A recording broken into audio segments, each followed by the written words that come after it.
Quarterfinals this way. Airport this way. Oh dear, oh dear, oh dear, Italy. And Italian fans, before you start going for me in the comments, it's just a joke. Calm down. Anyway, full time from the Olympostadion. Switzerland 2, Italy 0. And Italy, the defending champions of the Euros, are out in the round of 16. I think they got knocked out in the round of 16, the Euro 16 as well.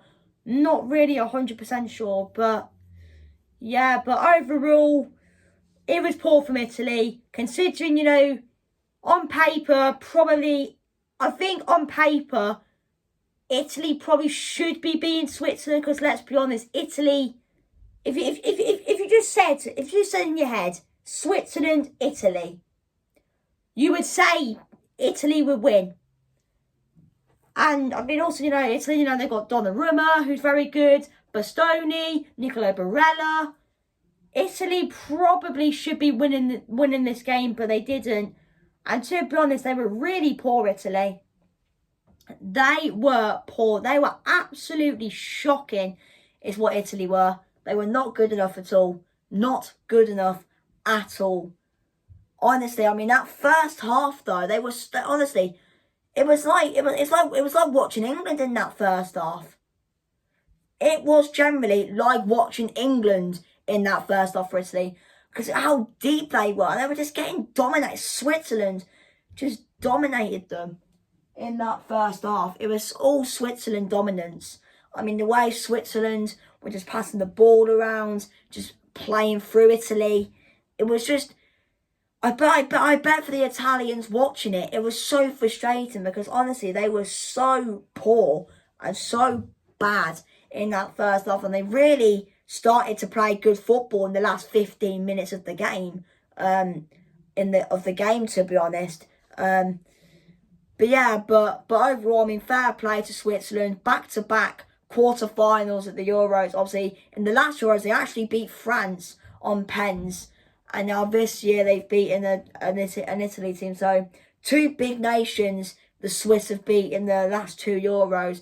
And also, apparently, I heard Gary Lineker say at the end of the game, this is actually Switzerland's first knockout win that hasn't involved penalties. So, it's actually their first ever win, I think, in the knockout stages at the Euros, I think, or in general. I'm not really 100% sure. But overall, fair play Switzerland. I thought they played really well. You know, I thought Akanji was good. Shaw was good. I thought defensively Switzerland were really good. You know, Shaw, Akanji, Rodriguez were good. And, And also, I mean, what was I going to say? I mean, Xhaka was all right. I mean, overall, Switzerland were good. Abisha was good. Switzerland, I mean, every time they got the ball, they looked relaxed. They looked relaxed every time. They looked calm. Because honestly, there was no press really from the Italy players. And Italy were just so bad. Like, I can't believe how bad they were. I mean, yes, I thought they wouldn't do as well, considering all the new faces they've got. But I thought they would maybe get to this stage. Maybe I would thought they would at least maybe get to the quarters, because the quarterfinals is like probably really where it gets difficult, where, you know, where all the big teams are still left. You know, your Germanys, England, France, Spain, Portugal, you name it. But yeah, I mean, Italy, they were good in the last 15 minutes, but it was too little too late, in my opinion. And Italy will just be disappointed, to be honest, because they weren't good enough really at all. And Switzerland, I thought they played really well. And obviously, I'm sure a lot of England fans were watching that game, because if we beat Slovakia tomorrow, we will be playing Switzerland in the quarterfinals. And I'll tell you what, after watching Switzerland today, if we do beat Slovakia, I'll tell you what, it's not going to be an easy game whatsoever. Because after watching Switzerland today and watching Switzerland overall so far this tournament, defensively they're decent. They like to keep a lot of the ball, so their possession is very high. And yeah, if we do play Switzerland in the quarters, which I think is going to be in Dusseldorf, I think, it's not going to be easy because Switzerland are going to frustrate us. They're going to give a lot of the ball. Defensively, they're good. Attackingly, yeah, they're all right. I mean, Ruben Vargas, obviously he was mainly in that one-on-one battle with Di Lorenzo. I thought Vargas did quite well against him. But yeah, I mean, obviously, speaking about the goals, obviously the first goal was scored by Remy Freuler, who is on loan at Bologna from Nottingham Forest.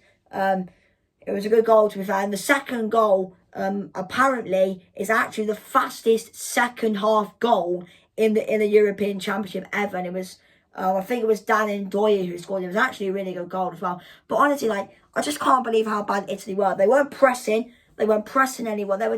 They weren't pressing. They kept giving the ball away every time. And it was just a poor performance from Italy overall. I mean, I do follow JFTV, who is a English Juventus fan, and like I saw his, I know he does follow the Italian national team, and like I was watching a couple of videos about Italy, and like from watching when Italy actually confirmed their squad, I mean apparently someone should have gone. I can't remember who it was. I think it's someone from Bologna or someone, but instead they took El Sharawi from Roma. I mean, if there are any Italy fans, who do you think should have gone? Because I can't remember who he said should have gone, but they took Stefan El Sharawi of Roma instead. But yeah, but overall, Italy was shocking. Switzerland were really good. Man of the match, I'll probably give it to. For me, I'd either give it to Akanji, Shah, or Xhaka. I'll probably give it to Akanji, actually. I thought he played quite well. To be honest, I thought Switzerland overall were really good. But yeah, anyway, I'll see you in the next video later on for Germany versus Denmark. So yeah, auf Wiedersehen.